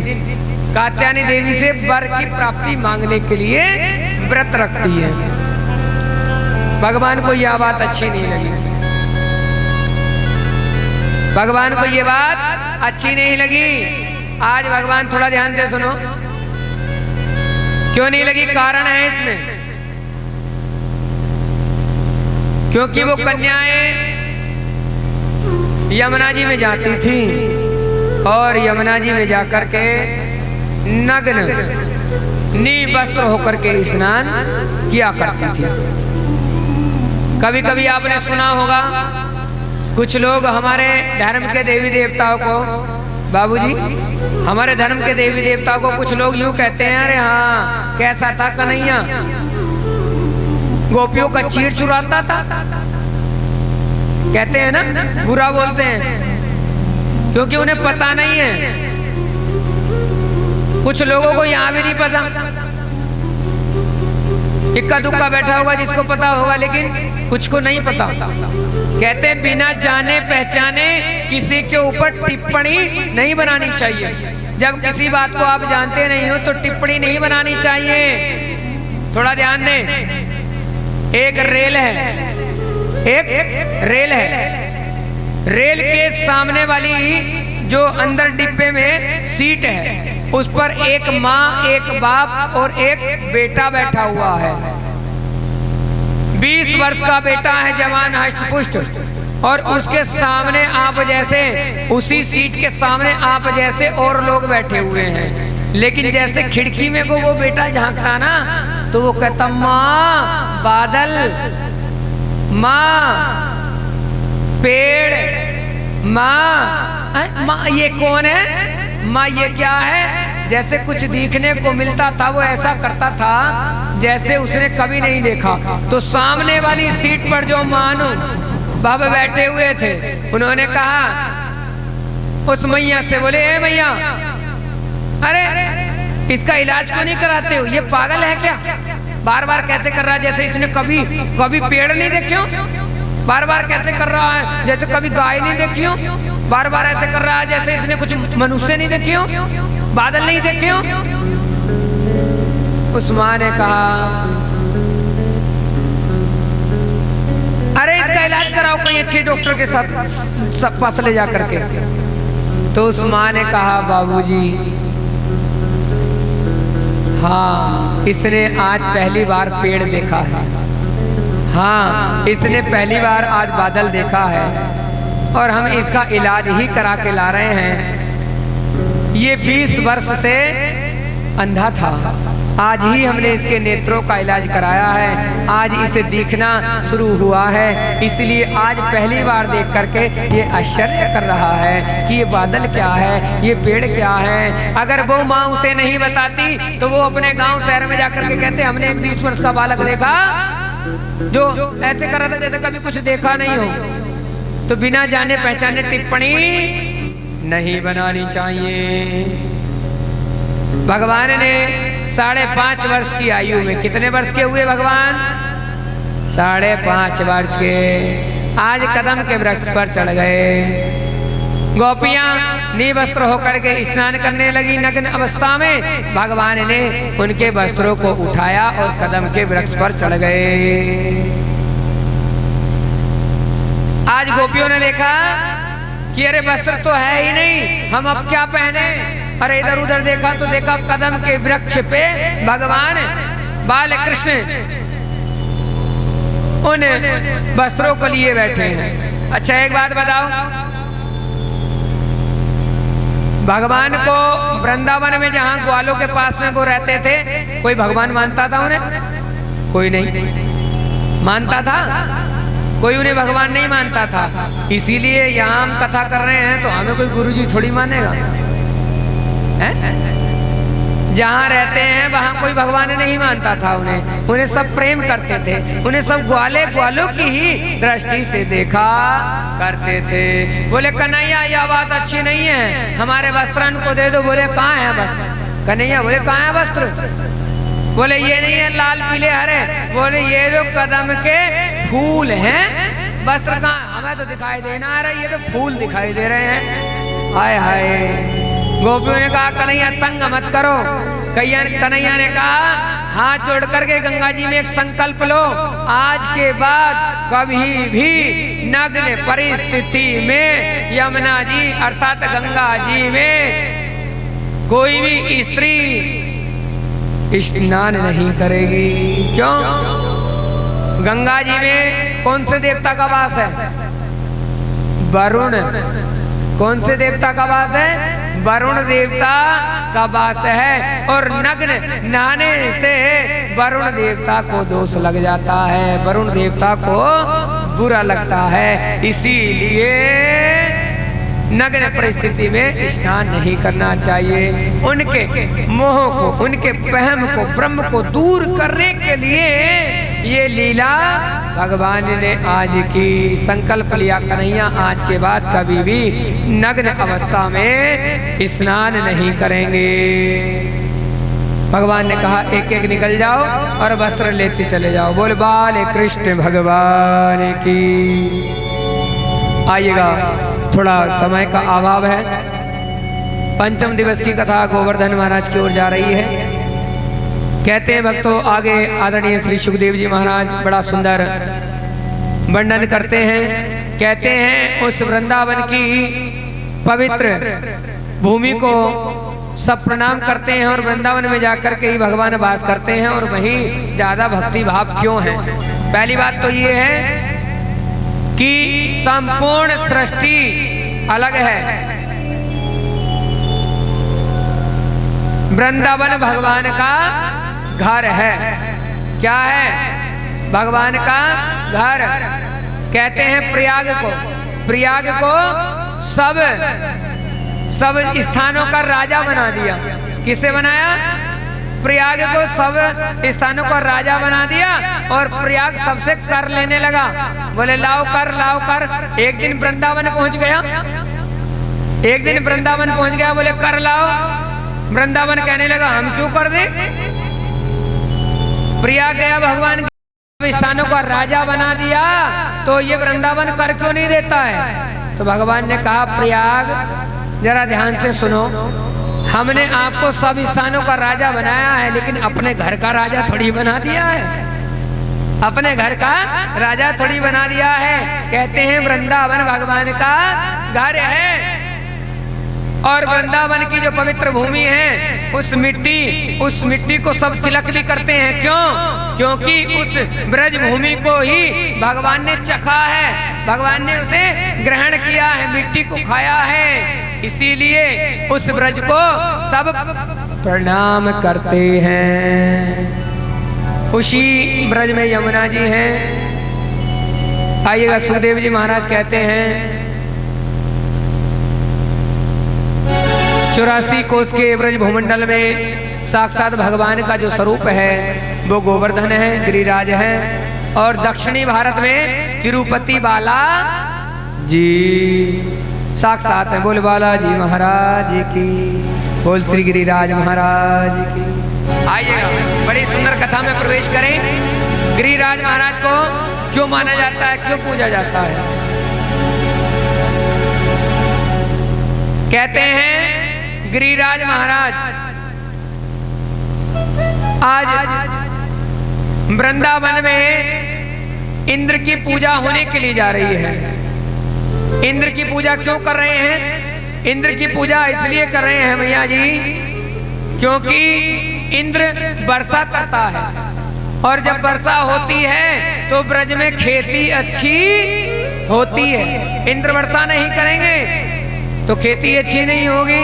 तो एक वर्ष में इंद्र का भी ऋण किसानों पर हो जाता है, ब्रज भूमंडल पर हो जाता है। इसीलिए उस ऋण से उऋण होने के लिए पूरे ब्रजवासी इंद्र का भाग यज्ञ में उसे प्रदान करते हैं। आज कचौरी बनी, पकौड़ी बनी, रबड़ी बनी, रायता बना, आहा खीर बनी है। भगवान हाथ धुले ना मुंह धुले, दौड़ करके चौके में चले गए। जैसे पकौड़ी पे हाथ उठाया, मैया ने कहा तारी के तो पीछे हट। बोले काहे को मैया?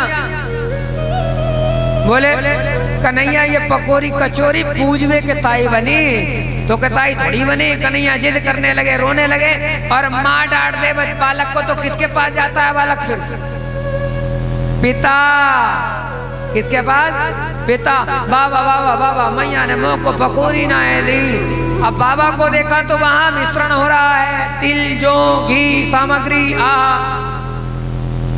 बाबा ने बोला कन्हैया पूरी कचौरी रबड़ी रायता पूजवे के ताई बना है, और जो भोग लग के बैठेगा प्रसाद में तब मिलेगा।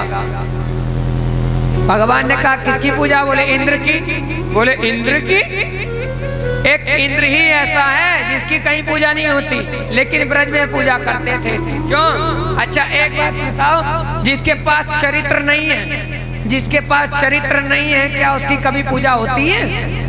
और इंद्र के पास तो चरित्र ही नहीं है। कहते हैं इंद्र की दृष्टि बड़ी खराब है। इंद्र ने हिरण्यकश्यप की पत्नी कयादु का हरण कर लिया था, और इंद्र के ही कारण गौतम ऋषि की पत्नी अहिल्या पत्थर की बन गई थी। थोड़ा ये दृष्टांत बड़ा सुंदर है। कैसे? कहते हैं गौतम ऋषि और अहिल्या को इंद्र ने देखा, और अहिल्या की सुंदरता को, सौंदर्य को देख करके उस पर मूर्छित हुआ, मोहित हुआ। कहते हैं ये आंख दी है, ये आंख दी है, नेत्र दी है, क्या करने के लिए? क्या करने के लिए? देखने के लिए। देखेंगे कि नहीं देखेंगे? अच्छा देखेंगे, बुरा भी देखेंगे, देखेंगे। लेकिन ऐसा नहीं है कि कोई अच्छी वस्तु को देखा और अच्छी वस्तु को देख करके मन में ये प्रश्न उठने लगा कि ये मेरी है। ऐसा नहीं सोचना चाहिए। इंद्र के मन में भाव आ गया कि अहिल्या कितनी सौंदर्य है, ये तो मेरे पास होनी चाहिए। छल करना चाहा, लेकिन कहते हैं उसने चंद्रमा को सहयोगी बनाया। चंद्रमा ने सहयोग करा। कैसे? पहले घड़ी घंटाल तो थे नहीं, पहले समय में घड़ी तो थी नहीं। कहते हैं जब मुर्गा कुकरू करता था तब भोर हो जाया करती थी। मुर्गा उठाता था, भोर भाई। चंद्रमा को मुर्गा बना दिया। कहा कि छल करना हमारे साथ। आधी रात में मुर्गा चंद्रमा बने और अर्धरात्रि को ही कुकरू को किया। भोर हो गई। गौतम ऋषि ने सोचा सुबह हो गई, चलो स्नान करने के लिए चले गए। उधर अर्धरात्रि को इंद्र गौतम ऋषि की कुटिया में आया और गौतम ऋषि का रूप लेकर के पत्नी के साथ में, अहिल्या के साथ में छल करना चाहा। तभी गंगा जी में स्नान करते समय गौतम ऋषि ने जैसे डुबकी लगाने का प्रयास किया तो गंगा मैया बोल उठी और गंगा मैया ने कहा, गौतम बेटा तुझे संतुष्टि नहीं हुई? आधी रात को ही आकर के स्नान करने लगा। ये शास्त्रीय नियम है, वैदिक नियम है। शास्त्र में लिखा है कि ब्रह्म मुहूर्त से पहले गंगा जी में स्नान नहीं करना चाहिए। गंगा भी तो सो रही है, नहीं करना चाहिए बेटा। तुझे संतुष्टि नहीं हुई, जा मैं कहती हूँ लौट जा, तेरे घर छल हो रहा है। उसी क्षण भीगी हुई धोती को लपेटा और जैसे ही देखा छल होते हुए तो जो मुर्गा है, जो चंद्रमा है, उसको खींच करके धोती मारी। कभी कभी आप लोग नहीं देखते, चंद्रमा रात को जब दिखता है, चंद्रमा जब रात को दिखता है तो पुरानी बुढ़िया माता, वृद्ध माता कहती हैं, ओ देखो बेटा चंद्रमा में बुढ़िया चरखा काट रही। कहते हैं अरे बात चंद्रमा में बुढ़िया चरखा काटने कहाँ पहुंच गई? चरखा नहीं है, वो जो धोती खींच करके मारी थी उसी की लकीर आज तक वहां दिखाई दे रही है। चंद्रमा को भी दोष लगा और इंद्र को भी दोष लगा। तब मन में विचार आया, बोले ऐसे दृष्टिहीन इंद्र की पूजा कर रहे हो? तब नंद बाबा से कहा, बोले बाबा जी क्या इंद्र ने आपको कभी आपके भगवान ने दर्शन दिया? बोले ना कन्हैया। बोले अगर मेरे भगवान को पूजोगे तो रोज ही दर्शन मिलेगा। बोले अच्छा, तेरे भगवान कहीं अलग है के? बोले हाँ, मेरो भगवान तो मेरो जैसे ही है। जैसो मैं खाऊं वैसे खावे, जैसे मैं पीऊं वैसे पीवे। आज इंद्र की पूजा को भंग करा दिया। अब थोड़ा ध्यान से स्पष्ट करके सुने। कई वर्षों से कहीं किसी की पूजा हो रही है, हर प्रतिवर्ष होती है, हर वर्ष होती है। और 10 वर्ष की तपस्या को, 10 वर्ष की उस पूजा को कोई छोटा सा बालक नष्ट कर दे, समाप्त कर दे, तो बुरा लगेगा कि नहीं लगेगा उसे?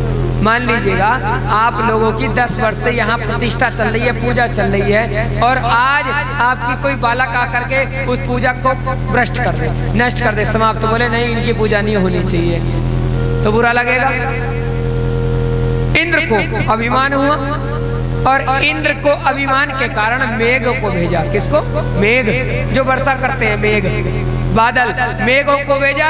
इतनी वर्षा करो, इतनी वर्षा करो, इतनी वर्षा करो कि सारा वृंदावन बह जाए। आज कहते हैं भक्तों, वहीं सभी ने आकर के गिरिराज महाराज का पूजन किया। गिरिराज महाराज का पूजन किया, स्नान कराया। ग्वाले गोपियां गोप सब कहने लगे, कन्हैया लाला तंग है गए, इतनी दूर तो यमुना जी हैं, कहां से जल ला करके स्नान कराएं? हैं? टांग तराजू एक हो गई। बोले क्या चाहते हो? बोले हम तो चाहते हैं यही गंगा जी प्रकट हो जाएं। बोले नेत्र बंद करो।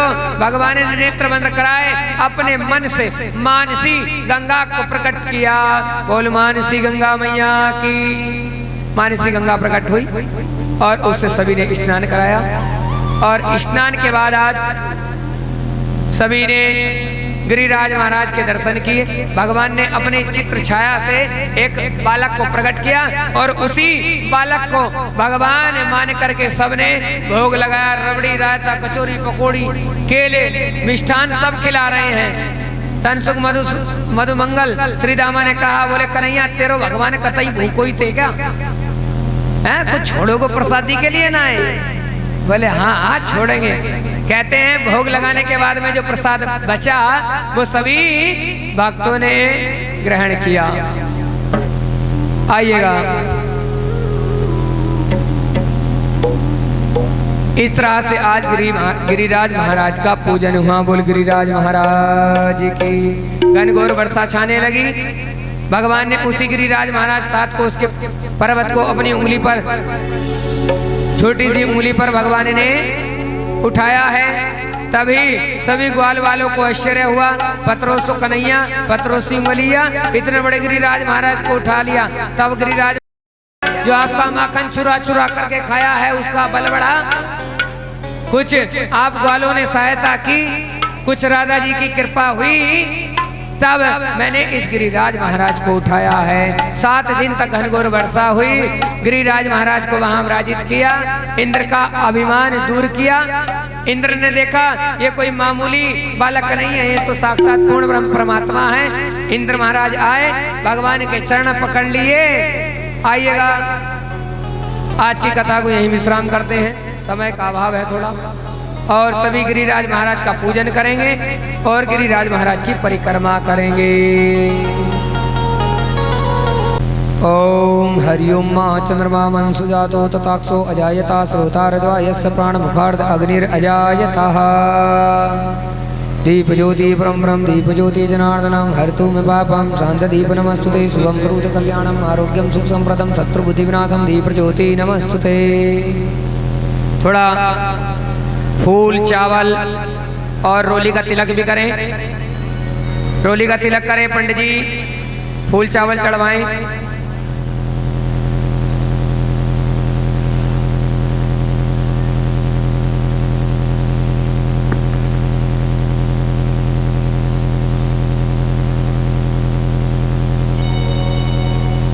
भगवान को फूल चावल चढ़ाएं। ओम हरिओम यजन यजमंत देवस्थानि धर्माणि प्रत्वान्य संतेह नाकाम महिमान संचत्त यत्र पूर्व साध्या संत देवः। हरिओम एकदंताय विद्महे वक्रतुंडाय धीमहि तन्नो दन्ती प्रचोदयात्। नारायणाय विद्महे वासुदेवाय धीमहि तन्नो विष्णु प्रचोदयात्। पंचवक्त्राय विद्महे महादेवाय धीमहि तन्नो रुद्र प्रचोदयात्। देवकी नंदनाय विद्महे वासुदेवाय धीमहि तन्नो कृष्ण प्रचोदयात्। वृषभानुजय विद्महे कृष्णप्रियै धीमहि तन्नो राधा प्रचोदयात्। नाना सुगंधि पुष्पाणि यथा काल भवानि जय पुष्पांजलि मया दत्तं ग्रहण परमेश्वरा गोविंदम अर्पणम अस्तु। चढ़ा दीजिएगा। थोड़ा भोग भी लगाएं, थोड़ा रोली का तिलक लगा दो। श्रीखंडम चंदनम दिव्यगंध्याद्यम सुमनोहरम विपिलेपनम चंदनम प्रतिगहितम महा।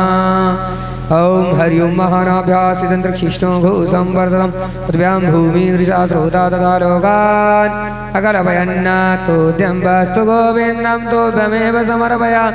ग्रहण सुमुख भूत प्रसिद्ध परमेश्वरा श्रीमन्नारायणाय नमः। नैवेद्यं निवेद्यामि मध्य जलं समर्पयामि आचमनं जलम समर्पयामि नमः। ओम प्राणाय स्वाहा पनाय स्वाहा ओम व्यानाय स्वाहा उदनाय स्वाहा ओम समनाय स्वाहा। विघ्नेश्वराय वरदाय स्वरभैर्याय लंबोदराय सकलाय जगदीताय कृष्णाय गोविंद।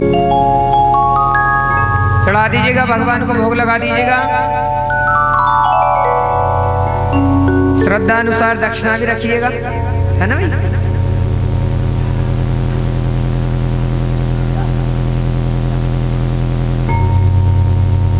गोवर्धन महाराज महाराज ओ तेरे माथे मुकुट विराज रहा। श्री गोवर्धन महाराज महाराज तेरे सिर पर मुकुट विराज रहा। श्री गोवर्धन महाराज महाराज तेरे माथे मुकुट विराज रहा। श्री गोवर्धन महाराज महाराज तेरे सर पर मुकुट विराज रहा। तेरे माथे मुकुट विराज रहा। ओ तेरे माथे मुकुट विराज रहा। तेरे माथे मुकुट विराज रहा। तेरे माथे मुकुट विराज रहा। श्री गोवर्धन महाराज महाराज तेरे माथे मुकुट विराज रहा। ओ श्री गोवर्धन ऐसे नहीं दोनों हाथ। महाराज हरि श्री राधे सब राधे राधे बोले। राधे राधे बोलते नहीं सब।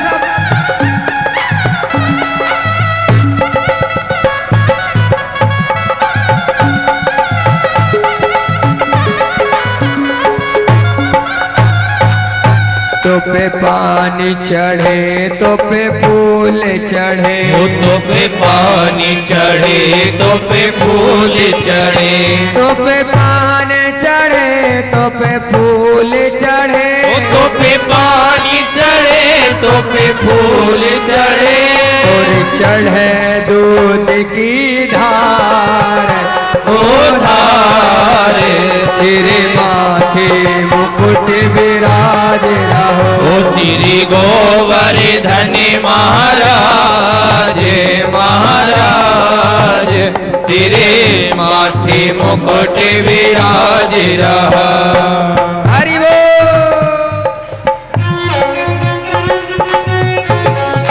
श्री राधे बस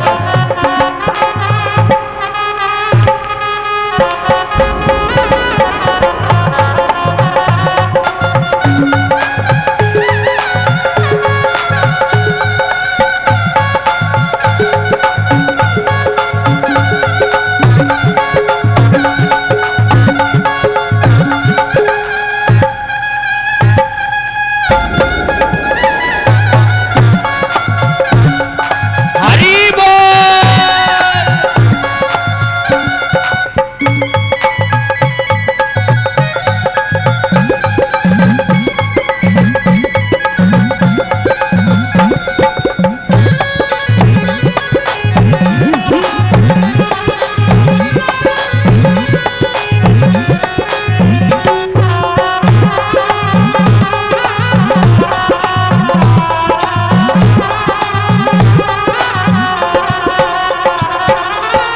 में कुंडल सोहे रहे। ओ तेरे कान में कुंडल सोए रहे। ओ तेरे कान में कुंडल सोहे रहे। तेरे कान में कुंडल सोए रहे।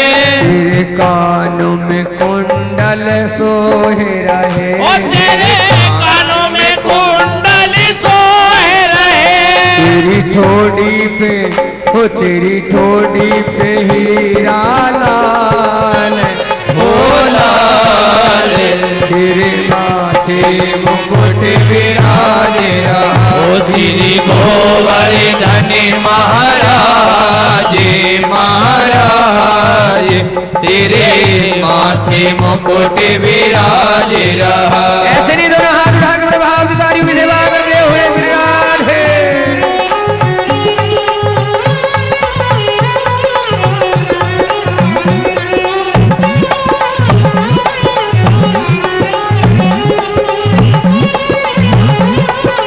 बोल बाके बिहारी लाल की। बोल श्री गिरिराज महाराज की। जय हो।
तेरे गंगा निकट भये, तेरे मानसी गंगा निकट बहे। आज अपने मन से अपने मन में धारण करो कि हम मानसी गंगा में स्नान कर रहे हैं। तेरे मानसी गंगा निकट भये, तेरे मानसी गंगा निकट बहे, तेरे मानसी गंगा निकट भये, तेरे मानसी गंगा निकट बहे। या में संत करे स्नान, हो स्नान, तेरे माथे मुकुट विराज रहा। ओ श्री गोवर्धन महाराज, महाराज तेरे माथे मुकुट विराज रहा।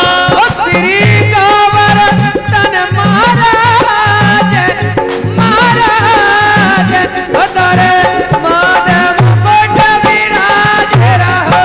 तोहे माथे मुकुट विराज रहा। जय हो।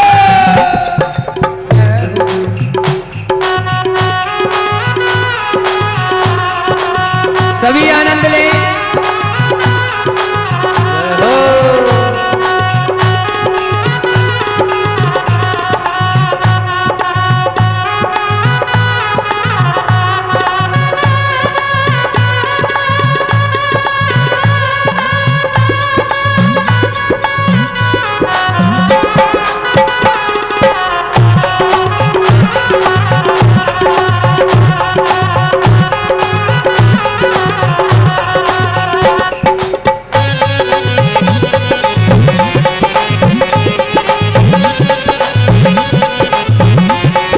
बोलो बाके बिहारी लाल की जय हो। और